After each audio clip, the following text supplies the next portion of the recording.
একটা মাসাল আমরা অনেকেই জানি না, মনে রাখতে হবে। নিজের নামে কুরবানি হয় না, কোনো বাবার নামে কুরবানি হয় না, দাদার নামে কুরবানি হয় না, কোনো ব্যক্তির নামে কুরবানি হয় না। এই বিষয়টা আমরা অনেকেই জানি না। এখন এই আলোচনাটা শোনার পরে আপনারা অনেকে আমাকে খারাপ মন্তব্য করবেন, কমেন্টসে আমাকে অনেক গালিগালাজ করবেন। আপনি নতুন নতুন কথা বের করেন। আমার সম্পূর্ণ আলোচনাটা আপনি মনোযোগ দিয়ে শুনবেন। কেন এই কথাগুলা বলছি? আসলে আমাদের বোঝার ভুলের কারণে আমরা আসলে বুঝতে গিয়ে আমাদের অনেক সমস্যা হয়ে যায়। বোঝার ভুলের কারণে কিন্তু আমরা এই সমস্যার সম্মুখীন হয়ে যাই। এই কথাটা আমি আগেও বলেছি। নিজের নামে কুরবানি হয় না, বাবার নামে কুরবানি হয় না, দাদার নামে কুরবানি হয় না, মার নামে কুরবানি হয় না, এই পৃথিবীতে কোনো ব্যক্তির নামে কুরবানি হয় না। কুরবানি হবে আল্লাহর নামে। কিন্তু হ্যাঁ, সিস্টেমটা হচ্ছে ভিন্ন।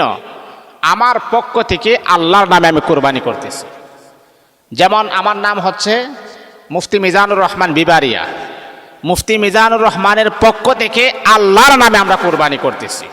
কুরবানি হবে একজনের নামে, বিসমিল্লাহি আল্লাহু আকবার। আমরা অনেক সময় দেখা যায় যে আমার বাবার নামে কুরবানি দাও। আপনার বাবার নামে কেন আমি কুরবানি দিব? আপনার বাবার পক্ষ থেকে আল্লাহর নামে কুরবানি হবে। আমার দাদার নামে কুরবানি দেন, না না, এই কথা কখনো বলতে পারবেন না। আল্লাহ তো কোরআনে আমাদেরকে জানাই দিয়েছেন, কুল ইন্না সলাতি, আমার নামাজ, অনুসুকি ওয়া মাহইয়ায়া, আমার কুরবানি, আমার জীবন, আমার মরণ একমাত্র আল্লাহর জন্য হতে হবে। আমার কুরবানিটা হতে হবে আল্লাহর জন্য, আমার জীবনটা হতে হবে আল্লাহর জন্য, আমার সব কিছু আল্লাহর জন্য হতে হবে। তাহলে আমার কুরবানি হবে। ফাসল্লি লিরাব্বিকা, আপনি নামাজ পড়ুন, ওয়ানহার, কুরবানি করুন।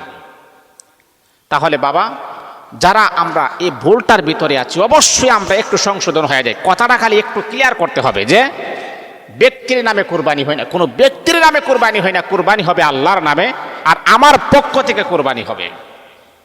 অমুকের পক্ষ থেকে আল্লাহর নামে কুরবানি, কোনো মানুষের নামে কুরবানি হবে। এই দিকে অবশ্যই আমাদেরকে ফোকাস রাখতে হবে, খেয়াল রাখতে হবে। আল্লাহ আমাদের সবাইকে বুঝার, আমল করার জন্য তৌফিক দান করুন।